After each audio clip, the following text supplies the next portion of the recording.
Thank you for this opportunity to share with you some of the work we're doing. Some of you, for this might be a repetition for some of you, and some of you I'll try to add some new information.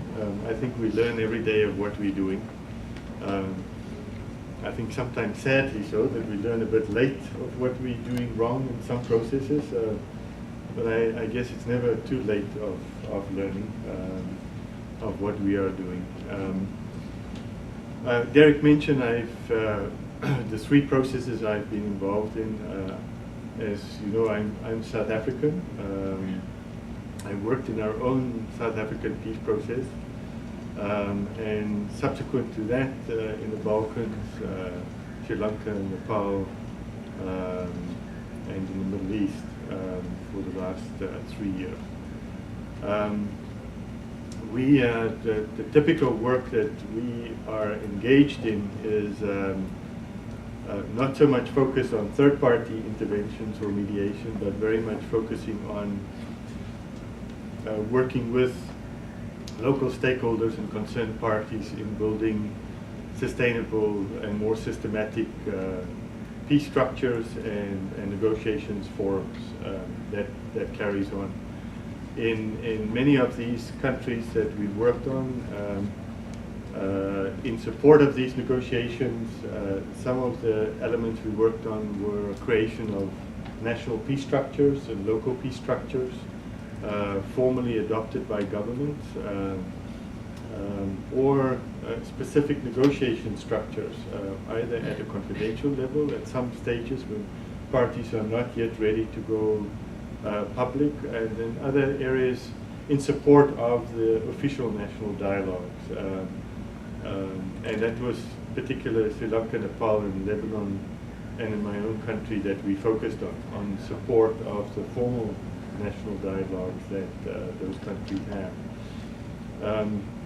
What one finds consistently in each one of these national dialogues is how little vertical connecting points there are in many of these dialogues. It's very much horizontal processes without rooting these processes inside society and enough stabilizing factors or safety nets to keep these dialogue sustainable and moving forward.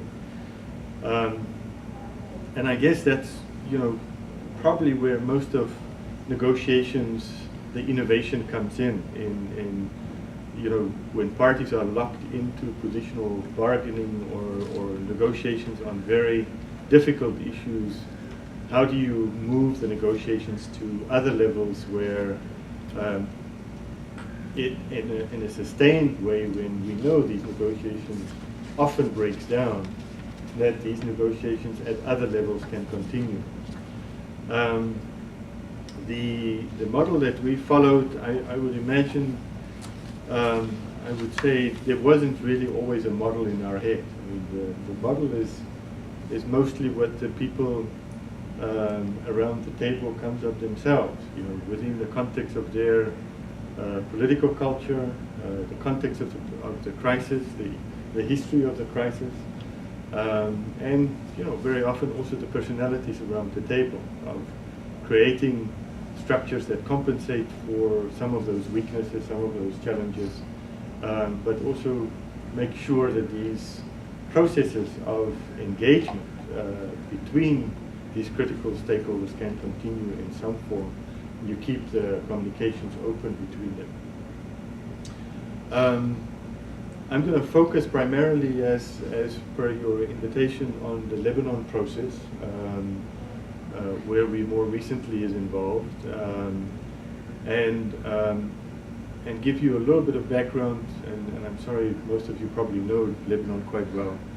I mean, I think violence and war was synonymous with Beirut very often. If you think of Beirut, you think of white Mercedes-Benzes rushing around, getting bombed, and carrying terrorists and plots of killing who we want to kill. And several films was made of it. And I think it has the collection of an extraordinary amount of leadership. I think one place, at least the places where I've worked, where you don't have a lack of strong leadership, is a place like Lebanon, where you have an extraordinary amount of strong, very stubborn, very difficult leaders, rooted in their confessions, in their families. I think for some of you that have been engaged there, if you go back to Lebanon today, you will still see the same families in government and in negotiation that you saw 30 years ago. It's, that's how deep-rooted this thing is there.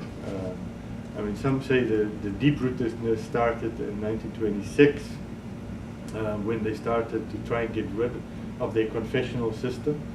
Confessional system based on the Christian Muslims divided between the Sunni and the Shia, and the Christians divided, I think it's between 14 or 18 different Christian groups, from the Catholics, the Protestants, the Orthodox, the Armenians, and so forth. So it's a rich plethora of wonderful people that have a long journey of trying to make living together a pleasant experience, and they haven't always succeeded in that. And being located between Israel and Syria, it has the honor of having two very pleasant neighbors. Both have had the history of invading them, and both have a history of very challenging relationships. When one of the areas that they tried to get us involved in terms of Lebanon's foreign policy development process, when Lebanon joined the Security Council, it was quite a challenge, because for most people who were seeing Lebanon's diversity as a big obstacle, and saying, you have 5 functioning foreign policy processes. How are you going to ever get these Lebanese to make a decision?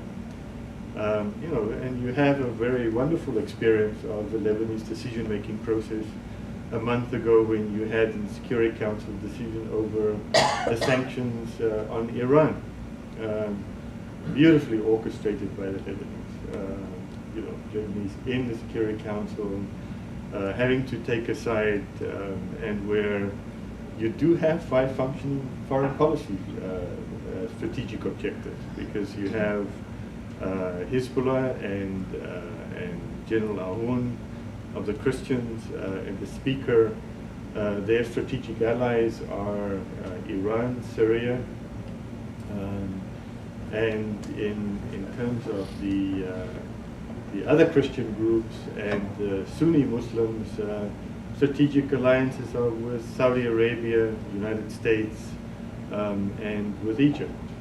So you have wonderful lines of associations. And so Lebanon, in this case, could not afford to go for or against Iran, because if it went for Iran, it will lose its one side of the allies in the government, so who are with United States and Saudi Arabia and Egypt. If it went against Iran, it would lose the other side of the same. So you would remember that the Security Council could not take a decision because Lebanon had a delay, asked for a delay because they couldn't get a consensus at the cabinet. And so the cabinet finally had a 14-14 decision, for and against. And so the Lebanese, based on the 14-14 position, abstained from voting. And if they did anything else than that, you would have had a big problem in Lebanon, because they couldn't vote against Iran, and they couldn't vote for the sanctions either. So that was a very classical Lebanese form of consensus building. The other interesting element of the Lebanese process is that you have a consensual democracy, and when it's in operational and it goes well, it is an extraordinarily complicated and intricate process of decision making. And consistently the depths of the decision making based on this consensual model is always extraordinary to observe. But that same consensual model also gave them sufficient reason to go into the Civil War. So you can use beautiful things for a war, and you can use beautiful things for constructive engagement as well. But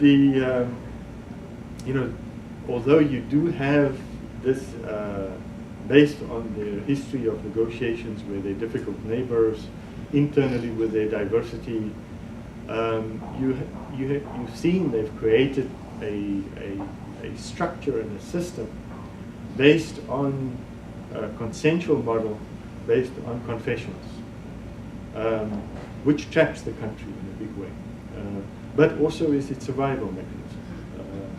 That although you have a consensus model based on confession, that everybody is put in their confessional boxes, and right down to the appointment of a secretary in a ministry is down, this person should be a Druze or this person should be a Sunni in terms of its allocations. So in that sense, it's a very complicated system that they've created for themselves. But it's a system that also reflects, from an outsider point of view, I think if you look at their system, it's a system that also reflects their insecurity and the history of having to live with each other and being scared, being taken by the other side. And that they've developed such a complicated system to protect each one of themselves. So in some ways, when we look from the outside, it looks absurd. But when you look from the inside, it makes a lot of sense. And they are looking at how they're changing it at the moment. And when you look at them, how they're changing it at the moment, the easy thing is go for a majoritarian democracy. But a majoritarian democracy in Lebanon will destroy that fabric of the society. A consensual democracy, maybe outside the confessional system, is where they're hoping lies the answer. But the key thing for them is that, how do you redefine your identities inside a consensus system without confessional framework? And that's really the essence of what they are facing at the moment. As you know, in 2008, Lebanon faced another crisis. They had the crisis of 2006, where they've made a huge amount of progress in their national dialogue to resolve the issue of Hezbollah's arms, the relationship between Hezbollah and the state, and the implementation of their post-Civil War agreement of 1990, the Taif agreement. That process was interrupted when Hezbollah kidnapped 2 Israeli soldiers, and Israel invaded Lebanon again in 2006. And subsequently to that, they struggled to found a new government. And that crisis emerged in another crisis in 2008.